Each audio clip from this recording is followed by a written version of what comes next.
एक नंबरची इदुशी पोरगी ही सगळा पसारा पाडून.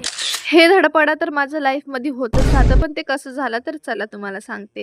तर आज सकाळी ना मी माझ्या केसांसाठी होम रेमेडी ट्राय करत होती. तर कालच्या ब्लॉगमध्ये तुम्ही बघितलंच असेल की मी रात्री केसांना ऑइलिंग करून घेतली होती आणि त्यासाठी ना मी आज हेड वॉश करणार होते. होम रेमेडी ना मी खूप आधीपासून यूज करते आणि तुम्ही जर माझे आधीचे ब्लॉग बघितले असणार तर माझे केस खूप जास्त लाँग आहेत त्याच्यामध्ये आणि माझं चूल होती. सो त्यामुळे मी माझ्या बर्थडे मंथमध्ये ना केस कट केले होते आणि त्याचा आता मला इतका भयंकरवाला रिग्रेट होतोय ना भाईसाहब, काय सांगू. All girls can relate this problem.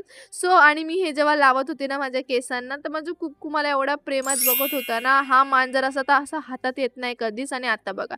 Okay, so इथे मी आली आहे हेअर वॉश करून आणि माझे केस मस्त मस्त वाटतायत आता. आणि इथे मी तुम्हाला दाखवत होती माझी आउटफिट आणि तेवढ्यात माझ्याकडनं सामान पडलं आणि भाई आता मम्मीच्या शिवाय 4 पडणार मला माहितीच आहे, म्हणून पटापट रेडी झालो आणि निघालो आम्ही आत्याकडे जायला. त्यानंतर आम्ही आत्याकडे आलो होतो तर आता काही 4-5 तास आम्ही जाणार नाही. आणि मग चहा बिस्किट खाल्ला आणि ना ही एक क्यूट मुलगी होती त्यांच्या बाजूला, ती आली होती माझ्याकडे. मला लहान मुलांना खूप जास्त आवडतात. मी पटकन तिला उचलून घेतलं आणि ह्या मॅडम काय फोनमध्ये बिझी होत्या काय माहिती. मग 4-5 तास झाले फायनली आणि आम्ही निघालो घरी जायला आणि रस्त्यात आम्हाला मच्छी दिसली होती. सो मम्मीने सांगितलं की आज आपण संध्याकाळी मच्छी बनवूया. मग घरी आले, कपडे बदलले आणि बसले मी नेल पेंट लावायला. खूप महत्त्वाचं काम होतं गाईस माझं ते. त्यानंतर मग आम्ही बसलो जेवायला आणि उद्या उपवास आहे त्यामुळे मी साबुदाणे भिजत घातले. So that's it for today guys. Bye.